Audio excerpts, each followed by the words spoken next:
ഭാഷാ പഠനത്തിന് സൗകര്യമൊരുക്കി യുവതയെ തൊഴിൽ നൈപുണ്യമുള്ളവരാക്കുമെന്ന് മന്ത്രി ആർ ബിന്ദു. പൊന്നാനിയിലെ ഷൈഖ് സൈനുദ്ദീൻ മക്തൂം സ്മാരക വിദേശ ഭാഷാ പഠന വിവർത്തന ഉപകേന്ദ്രം ഉദ്ഘാടനം ചെയ്യുകയായിരുന്നു മന്ത്രി. കേരള സംസ്ഥാന ഉന്നത വിദ്യാഭ്യാസ കൌൺസിൽ ഈ വർഷം ആരംഭിക്കുന്ന 8 മികവ് കേന്ദ്രങ്ങളിലൊന്നാണ് കേരള ലാംഗ്വേജ് നെറ്റ്വർക്ക് കേന്ദ്രം.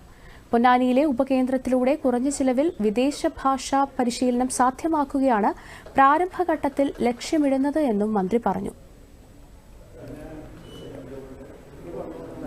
സർവകലാശാലയുടെ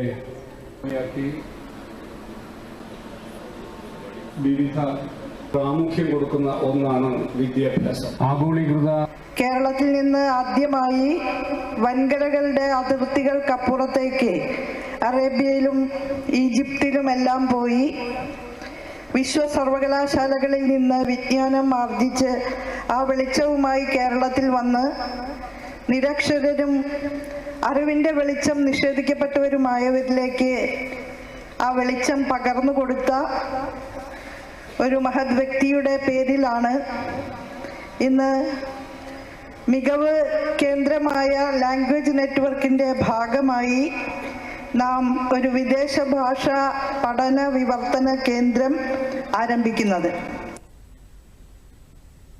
ജർമ്മൻ ഭാഷയിൽ AI കോഴ്സും കമ്മ്യൂണിക്കേറ്റീവ് അറബിക്കിൽ സർട്ടിഫിക്കറ്റ് കോഴ്സുമാണ് ഉടൻ ആരംഭിക്കുന്നത്. കൂടാതെ സ്പാനിഷ്, ഫ്രഞ്ച്, ചൈനീസ് ഭാഷകളും പരിശീലിപ്പിക്കുമെന്നും മന്ത്രി ആർ ബിന്ദു വ്യക്തമാക്കി.